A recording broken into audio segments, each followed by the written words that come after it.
In this presentation, we want to take a closer look at the slopes and the slope elements and what are the processes that occur along each of these slope elements: the crest, the free face or cliff, the talus, and pediment. So let's put this into context. Here we're seeing a landscape, horizontal feature, and now let's simplify it by making it into a field sketch.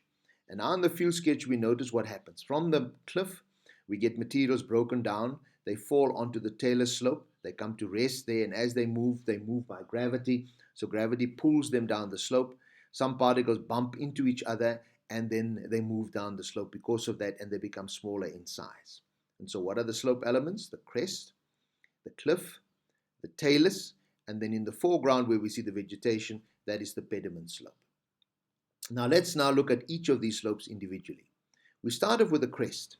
The crest has got a convex shape, and so what happens is this, that materials then get moved along either by sheet wash or soil creep. And can you see in the animation, if we get any rainfall or water, it's going to move the materials along that slope. That is why that slope has got that concave shape, that rounded shape. What now happens at the cliff face? At the cliff face, we've got joints, and the weathering occurs along these joints. And so what's going to happen here is that rock falls are going to be common because the boulders are going to be loosened. And as they loosen, they fall down at the base of the cliff, as you see in the animation. And then as they fall to the base of the cliff onto the talus slope, they could smash into each other, they could break each other, and so that is why they've got a jagged shape. So what does it do to the cliff face? The cliff face then slowly retreats because of the weathering processes that are occurring along the joints of the cliff face. Now we move to the talus slope. The talus slope has got a constant slope.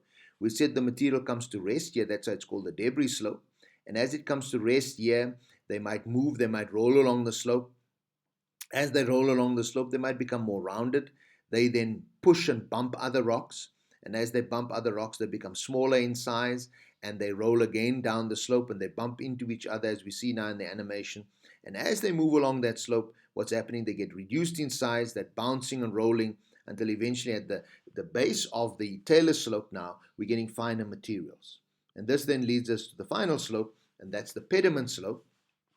And we said finer materials accumulate here, and now if we get any rainwater or water flow, what's now going to happen is this, that particle then is going to be moved by sheet wash, as we see in the animation now. So it moves it along that slope. Even though the slope is very gentle, that material can be moved along that slope, either by sheet wash or by soil creep, where the particles are loosened from their parent material and they move along that slope. And so there we see all the weathering processes and mass wasting processes that occur along the slope elements. So then, in summary, what do we see? At the crest, we get soil creep and sheet wash. At the cliff, we get a rock fall.